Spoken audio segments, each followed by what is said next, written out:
But before I get started, let me just try to recap my story. In March of 2002, I went into a diabetic coma. I was diagnosed with a specific condition known as a non-contagic hyperglycemic hyperosmolar coma.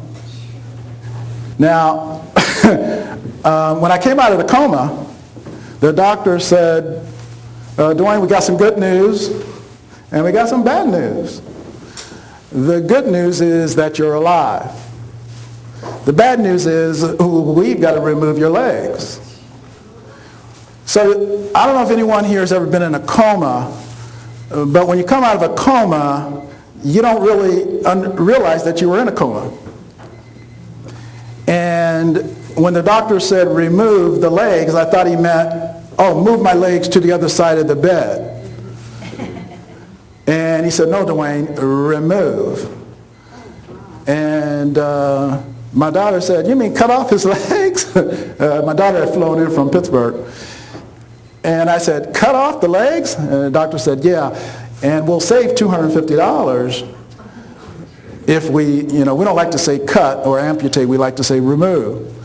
And so I'm still a little groggy, and I said, okay, $250, I'll save $250. Is that per leg, or is that for both legs? And my daughter is screaming, Dad, it doesn't matter how much it costs. You're not going to remove my father's legs.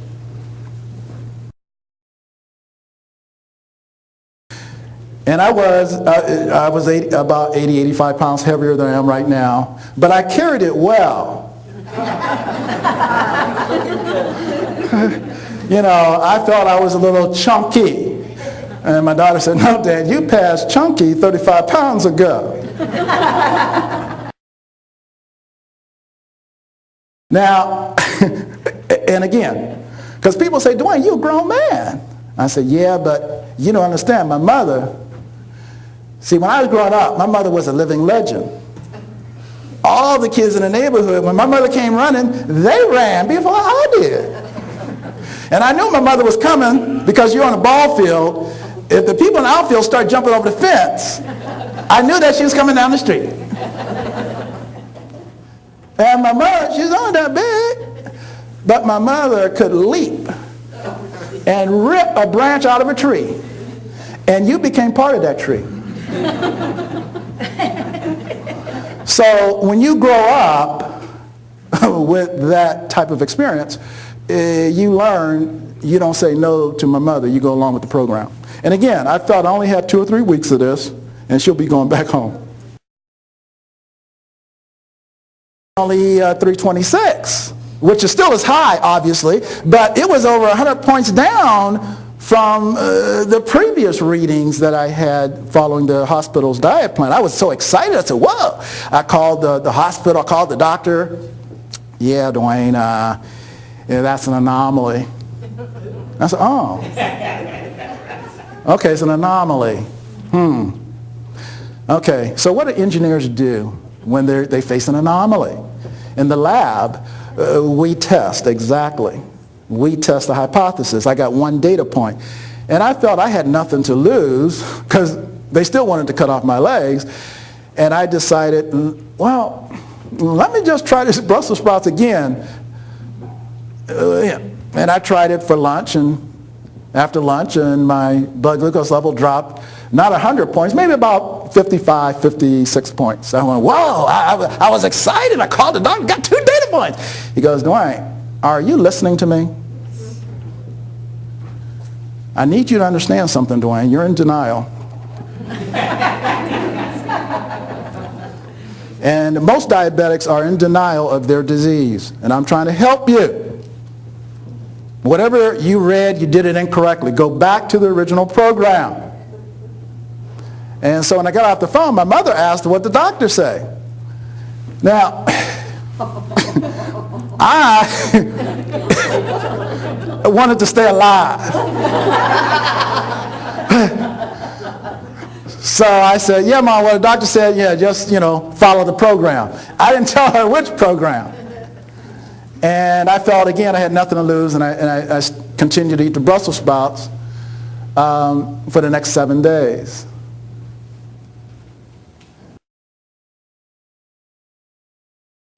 the first thing I thought about when I thought I was dead, my mother, she goes, did you think about me? I said, no. Did you think about your daughter? I said, no. She goes, then what did you think about? I said, well, what popped in my head for some strange reason was I won't have to pay the electric bill this month. My mother just shook her head. I tested my blood sugar 8 times a day. So I had 56 data points. And you're going to tell me all 56 data points are an anomaly? He goes, well, wait a minute, Dwayne, who authorized you to deviate from the program? And I said, my mother did.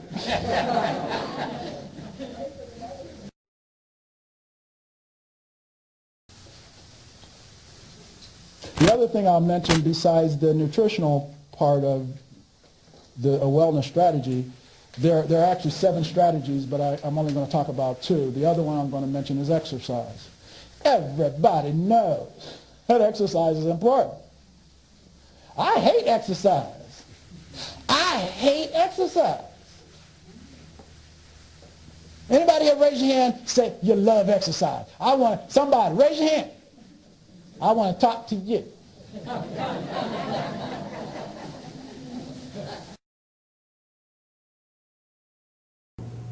I would say on average, I was probably at the beginning spending an extra $2,000, $3,000 a month, maybe more now if I go back and do the numbers on the insulin, because they did pay for some of it, but they wouldn't pay for all my test strips because I was testing my blood 8 times a day, and they would only pay for 3. Doesn't that tell you something? They don't want you to get well. But I learned how to play their game because in America, it's all about the money. So I told the test strip people, I love your test strips, but I'm just a poor little man, and they're so expensive. I'm going to use and buy these others, which cost a little less. You know what they did? They sent me some free test strips. I said, oh, did the same thing with the other company.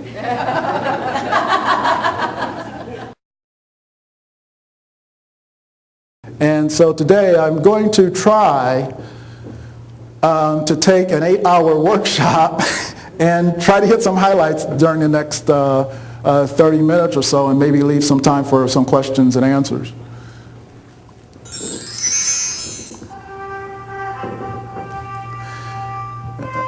The original presentation that I developed several months ago was basically a slide presentation. And my daughter said, Dad, your slides are boring. You need some music. And I couldn't think of any music that would be appropriate for talking about diabetes. But the Superman theme fits very well because part of my protocol addresses the Super Meal program.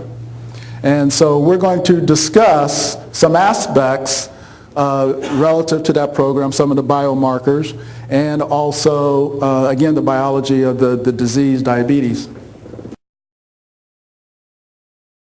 Because I had a little pamphlet. It was maybe 5 pages.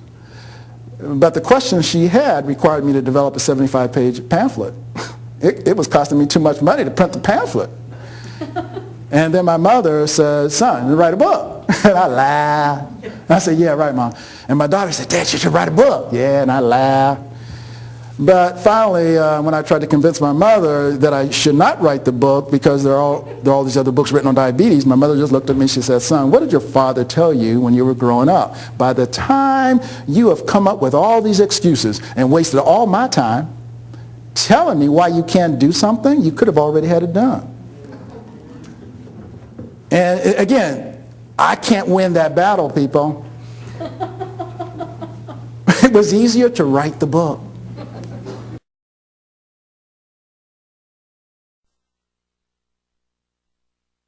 Information is very powerful.